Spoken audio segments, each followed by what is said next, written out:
여러분, 요즘 리플 관련 뉴스 심상치 않다는 거 느껴지시죠? 단순한 상승 기대감이 아니라 아예 판 전체가 흔들리고 있습니다. 이제는 그냥 한 코인의 문제가 아니라 글로벌 금융 질서와 얽히기 시작했죠. 오늘 이 영상 끝까지 보시면 리플이 어떻게 흘러가고 있는지 분명히 느끼실 겁니다. 가장 먼저 눈에 띄는 건 미국 금융권의 미묘한 변화입니다. JP모건, 피델리티, 그리고 골드만삭스까지 리플 관련 상품을 테스트하고 있죠. 이건 단순한 관심이 아니라 제도권 진입을 전제로 한 움직임입니다. 시장 밖에 있던 리플이 이제 안으로 들어오려는 순간이 왔다는 뜻이죠. 그리고 지금 시장에서 가장 뜨거운 키워드, 스테이블 코인입니다. 리플이 발행 준비 중인 리플 스테이블이 본격적으로 수면 위로 올라오고 있는데요. 테더나 USDC와는 완전히 다른 방향성, 바로 국가와 연동된 설계라는 점. 이건 단순한 송금용 코인이 아니라는 강력한 신호입니다. 리플 스테이블은 각국 중앙은행의 디지털 화폐, 즉 CBDC와 연동될 수 있도록 설계됐습니다. 중동, 동남아 일부 국가에선 이미 테스트 이야기가 돌고 있죠. 리플이 스스로를 인프라로 포지셔닝하고 있다는 걸 의미합니다. 그 중심엔 송금이 아닌 디지털 화폐 체계 전환이 자리 잡고 있습니다. 여기서 또 하나, 리퀴디티 허브 2.0을 빼놓을 수 없죠. 기관 대상 유동성 공급 플랫폼으로 리플이 직접 운영하는 구조입니다. 일본, 두바이, 싱가포르에서 이미 시범 운영이 들어갔다는 소식도 전해졌고요. 이제 실사용 기반이 하나씩 갖춰지고 있다는 겁니다. 최근에는 4개 글로벌 은행과 연동 계약까지 체결됐습니다. 이건 단순한 파트너십이 아니라 실질적인 금융 인프라에 리플이 들어간다는 뜻이죠. 즉, 단지 블록체인이 아닌 새로운 금융 백본을 만드는 작업이 시작된 겁니다. 그 주인공이 바로 리플이라는 사실, 굉장히 상징적입니다. 온체인 데이터를 보면 더 흥미로운데요. 최근 2주 동안 리플 1억 개 이상이 대형 지갑 사이에서 이동했습니다. 그중 상당량은 OTC로 흘러들어갔다가 다시 잘게 쪼개졌는데요. 과거 비트코인 ETF 승인 직전 똑같은 패턴이 나왔던 기억나시죠? ETF 이야기 다시 시장의 중심으로 떠오르고 있습니다. 프랭클린 템플턴이 리플 현물 ETF를 정식으로 신청했다는 해석이 나왔죠. SEC는 아직 입장을 밝히지 않았지만 내부 검토는 사실상 들어간 분위기입니다. 시점상 자금 흐름과 절묘하게 맞물리고 있는 상황입니다. 유럽도 만만치 않습니다. 리플은 미카 규제를 앞두고 프랑스 지사의 인력을 3배로 확대했습니다. 독일 핀테크 협회와는 공식 파트너십을 맺었고요. 이건 단순한 확장이 아니라 유럽 내 제도권을 정면으로 뚫으려는 시도입니다. 중요한 건 유럽 30개국에서 리플이 허용된 디지털 자산으로 등록됐다는 사실. 비트코인이나 이더리움보다도 빠르게 제도권에 진입한 셈이죠. 규제 장벽을 넘어선 암호자산은 생각보다 많지 않습니다. 그 가운데 리플이 있다는 점 절대 가볍게 넘기기 어렵습니다. 이번엔 미국 정치권으로 시선을 돌려볼까요? 최근 트럼프 캠프 측에서 나온 발언이 굉장히 의미심장합니다. 암호화폐는 이제 금융무기이자 전략자산이라는 메시지였죠. 단순히 풀어주겠다는 게 아니라 통제하고 활용하겠다는 의도가 읽힙니다. 시기가 묘하게 겹칩니다. 이 발언이 나온 시점과 리플의 대형 자금 흐름이 일치하죠. 트럼프는 과거 NFT도 발행했던 인물이고 디지털 자산에 상당히 우호적입니다. 게다가 SEC 지도부 교체 가능성까지 겹치면 여러 가지 해석의 여지가 생기는 거라고 보면 되는데 가장 중요한 ETF 승인 가능성이 높아졌다는 겁니다.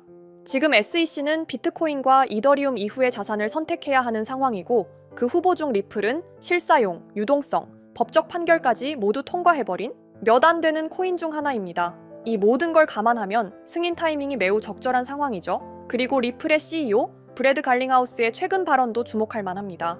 2025년이면 리플은 글로벌 금융 인프라의 일부가 되어 있을 거라고 말했죠. 이건 단순한 꿈이 아닙니다. 이미 구조는 만들어지고 있습니다.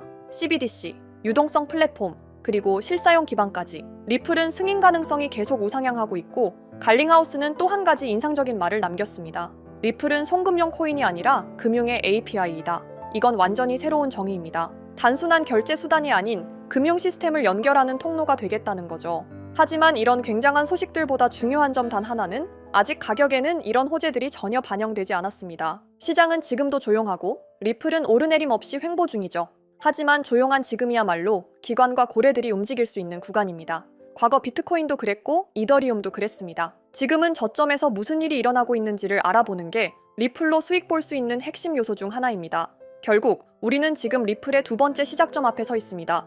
과거엔 송금, 지금은 금융 인프라. 그 위상 자체가 달라졌죠. 글로벌 질서 속에 편입되고 있는 몇 안 되는 자산 중 하나. 지금 이 조용한 흐름이 결국 가장 큰 변화로 이어질 수 있습니다. 하지만 리플에 좋은 소식이 나온다 한들 결국 시장의 호재거리들이 받쳐주질 못한다면 리플의 가격도 호재를 반영한 상승력이 나올 수가 없습니다. 현재 세계 시장의 흐름을 쥐어잡고 있는 게 누구예요? 미국 대통령인 도널드 트럼프, 코인 시장뿐만 아니라 세계 시장을 쥐락펴락하며 엄청난 고인플레이션을 만들어내고 있는 상황이죠. 여러분들도 미국 대통령으로 트럼프가 당선됐을 때 드디어 코인 시장에 엄청난 불장이 찾아오는 기대감 다들 한 번씩들 가져보셨을 겁니다. 하지만 취임하자마자 우선적으로 해야 할 일들이 있다면서 갑작스럽게 미국의 빚을 없애겠다며 전 세계에 등을 돌리며 엄청난 고율 관세를 때려버렸죠. 그러니까 어떻게 됐어요? 코인 시장을 빼더라도 나스닥이나 다른 파생 상품들마저 굉장히 크게 흔들리며 세계 투자 시장을 전부 위협하고 있었죠. 그래서 많은 사람들이 트럼프는 앞에서 코인 대통령이라고만 하고 사실 암호화폐에 아무런 관심이 없는 거 아니냐, 이런 말들 또한 엄청나게 돌아다니고 있었습니다. 하지만 사실 이건 트럼프의 계획 중 일부입니다. 트럼프는 계속해서 미국의 부채를 만들어낸 전 대통령 바이든 정부를 매우 혐오하고 있었죠. 심지어 24년 기사를 보면 일본보다 미국 부채가 심각하다는 팩트도 나와 있습니다. 트럼프가 행정명령을 발표할 때 암호화폐는 우선순위가 아니며 일단 먼저 해결해야 할 일이 있다는 게 바로 미국의 빚을 갚는 일인 겁니다. 그런데 이 어마어마한 빚을 갚을 때 가장 쉬운 방법이 뭔지 아십니까? 바로 미국 채권 가격을 올리는 겁니다. 보통 채권은 주식시장과 반대로 가는 거 알고 계시죠? 트럼프가 고율 관세로 시장을 위협하는 이유? 네, 맞습니다. 트럼프는 전 세계 증시를 무너뜨리기 위한 어쩔 수 없던 선택이었다는 거죠. 그래서 사실 고율 관세도 트럼프 입장에선 자국을 위한 반강제적인 행동이라고 봐야 합니다. 하지만 여기서 연준 의장 제롬 파월과의 대립도 일어나게 됩니다. 트럼프는 연준 의장에게 금리 인하를 하라며 직접적인 압박을 넣고 있는 상황인데요. 지금처럼 인플레이션 재발 우려가 심각한 상황에 연준의 금리 인하는 쉽게 진행할 수 없습니다. 잘못하면 스태그플레이션, 경기 침체 속 물가 상승이 나오게 된다는 거죠. 이렇게 나오면 전 세계는 고인플레이션으로 인한 노동시장 악화와 엄청난 물가 상승, 그리고 경기 하강에 진입할 수 있는 심각한 상황이기에 금리 인하조차 맘대로 할 수 없는 거죠. 결국 암호화폐 시장 상승에 가장 필요한 핵심은 미국의 부채의 해결 시기가 가장 중요할 겁니다. 현재 미국 부채는 36조 달러, 원화로 계산하면 5경 원이 넘어가는 어마무시한 금액의 빚을 보유하고 있습니다.